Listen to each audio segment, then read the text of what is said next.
Account closing fee? Okay, leave my account open, forever, by user Fredsome25. A long time ago I worked at a company that gave me a retirement account through Fidelity. I eventually changed jobs to a different company that provided a retirement account through another provider.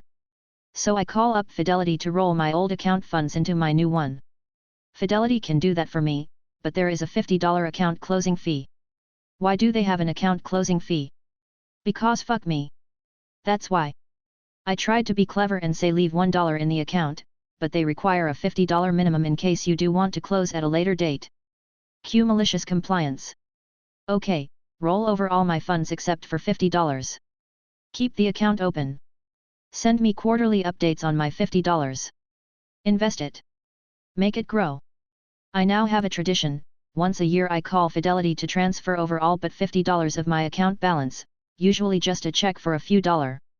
By this point, I've cost them way more than $50 of service, postage, and checks they mail to me, but I still have a few decades to retirement. Let's see how much I can cost them before they give me my $50. I'll go to my grave with that account still open if it means Fidelity never gets the account closing fee. Why? Because fuck them. Edit, I have a pretty embarrassing update. I called up Fidelity this morning after this post blew up to see if I could get them to waive the closing fee. Turns out they got rid of the closing fee years ago. I never bothered to ask about it after that initial call with them. That is how malicious I am with my compliance. I've been needlessly fucking with them for no reason. Anyway, the guy asked if I wanted to close my account. I told him nah. I'm in too deep. Let it ride. I was forced to eat at fancy restaurants for a month by user pay Buvatal. Many years ago, I got put on a work assignment for months that required me to travel to New York City and stay every Monday to Friday. I was assisting a company manager with a project and my hotel was near his regular office in the theater district. If you are not familiar, the theater district is heavily built for tourists. Restaurants are generally kind of fancy and expensive. There were really not any quick and cheap options for dining in that area. The company had a generous meal policy of up to $30 to $40 meal for travel expenses. I did use that for a bit, but the food got to feeling too indulgent and kind of ridiculous given it was an extended assignment. Also I was working really long hours and did not want to go sit in restaurants, I just wanted to go watch TV and sleep in my room. So after the first week or so, I instead went to a grocery store on Monday night. I bought some basics for cereal, sandwiches and snacks, and some frozen meals I could microwave for lunch in the office. It cost about $60. I then took a few cans of soda from my hotel fridge to make room for my weekly food purchase, and returned them before checking out at the end of the week. And that was it for food costs, with an occasional meal out here or there. I did the same the next 4 weeks, submitted my expense report at the end of the month. You know where this is going. A lady from accounting called, and refused to reimburse my expenses because $60 is more than $40, the max allowance for a meal purchase. I explained that had covered 5 days of food but was told it didn't matter. I then spent the next month trying all the food in the neighborhood. There really were not any cheap options. I went out to eat a few mornings, lunch whenever I found time, and dinner absolutely every day. I could have bought a few installments of groceries but the once/week shopping convenience was part of why I'd wanted them. It had also seemed wasteful for me to go out for an expensive meal every night for long-term travel, but now I'd been told that was preferred by accounting to my grocery bills. The next month, I got a call from my NYC manager asking how I'd run through more budget every week of the month than the entire month before combined.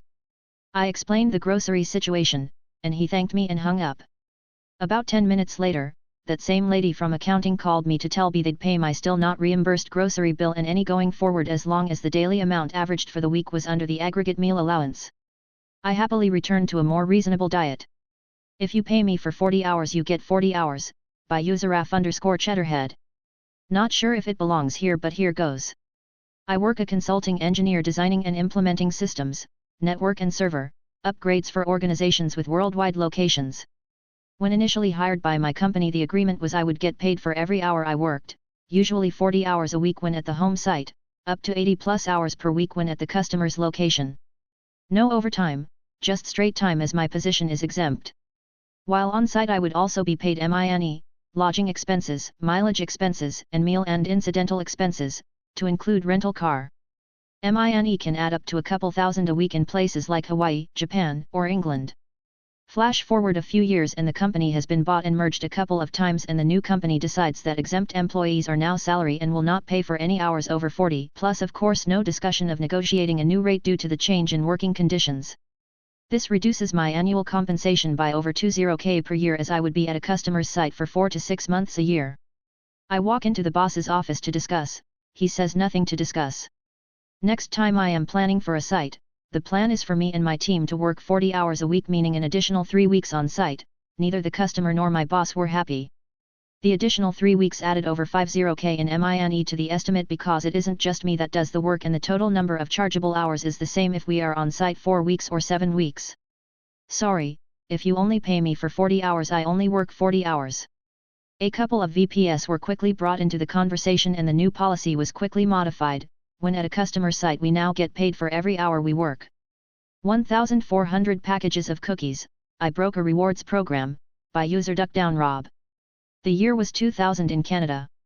One of the better grocery store chains, Loblaws, had introduced their new President's Choice PC Points reward program. This was tied into their PC Financial MasterCard. There was a month-long promotion where you could get bonus points for purchasing select items. One of the items was their signature President's Choice Decadent Chocolate Chip Cookies. These are amazing cookies that are still around today. The offer was, for every bag of cookies purchased for the regular price of $1.99, you got 1,000 PC points when you used your PC Financial MasterCard. That 1,000 PC points was worth $1 for a later redemption. Buying a package of great cookies for half price after reward value would not make for a good malicious compliance story, now would it? I figured something out and started some major malicious compliance with their offer. I started by going from store to store and buying every bag of cookies I could find. I even asked if they had cases in the back. From one store, I was able to get 8 cases. I ended up getting 1,400 packages of cookies over a 3-week period before the program broke. Having 1,400 packages of cookies created a problem. What was I going to do with all those cookies I bought for $1.99? At the time, I was a field sales rep for a company with 4 factories in the province. I ended up selling most of the cookies for $1 a package to the employees. They thought it was a great deal and could not get enough. On to the points.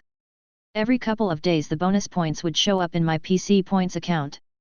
I realized I could take my PC Points and convert them online from PC Points to Petro Points, Petro-Canada gas station rewards program. Once I had 100,000 PC Points, I would convert to 100,000 Petro Points. I would then go online into my Petro Points account and convert those points to Sears Club Points. Sears was a department store that is now gone. Eventually I would redeem the Sears Club Points for vouchers that could be used for in-store purchases at Sears. The break. After converting 1,400,000 PC Financial Points to Petro Points over a couple of weeks, Petro-Canada caught on and immediately stopped all conversions to Sears for everyone. No more points could be converted. It even was marked as not available on their website. I called Petro Points when I found out, and after a little discussion regarding the sudden end of the conversions, was allowed one final conversion. The math. One package of cookies cost $1.99. I sold the package of cookies for $1. Earned $1 in PC points. Exchanged that $1 in PC points to $1 in Petro Points. Exchanged the $1 in Petro Points to $5 in Sears Club Points. Edited. Messed up the math. It was $1,400 net investment, not $700, for a net investment of $1,400, after selling the cookies, and transferring $1,400,000 in points among programs. I ended up with $7,000 in Sears Club vouchers that I used on sale and clearance items at Sears. It was a fun 3 weeks while it lasted. DR grocery store had a points bonus, did a number of transfers to get 5x and in value. Broke a program affiliation in the process. You Can't Quit on a Friday, by user Tiger Dragon 180. This was from my last job, global financial firm with initials MS. I was a contractor in the IT department there for over a year, had a lot of complaints against them. Original manager forgot to file paperwork costing me a free position, overworked, culture that tried to sell more work as being a sign of praise rather than pay you to do more work, etc. Well, it was time for me to move on. I'd scored a great state job, better pay, great benefits, still work from home, and even then the office was even closer. All around they wouldn't be able to compete.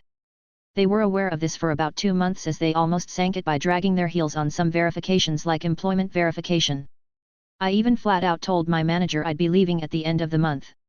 Finally had my official start date, gave a bit over 2 weeks notice to quit on a Friday so I could start my first day on Monday.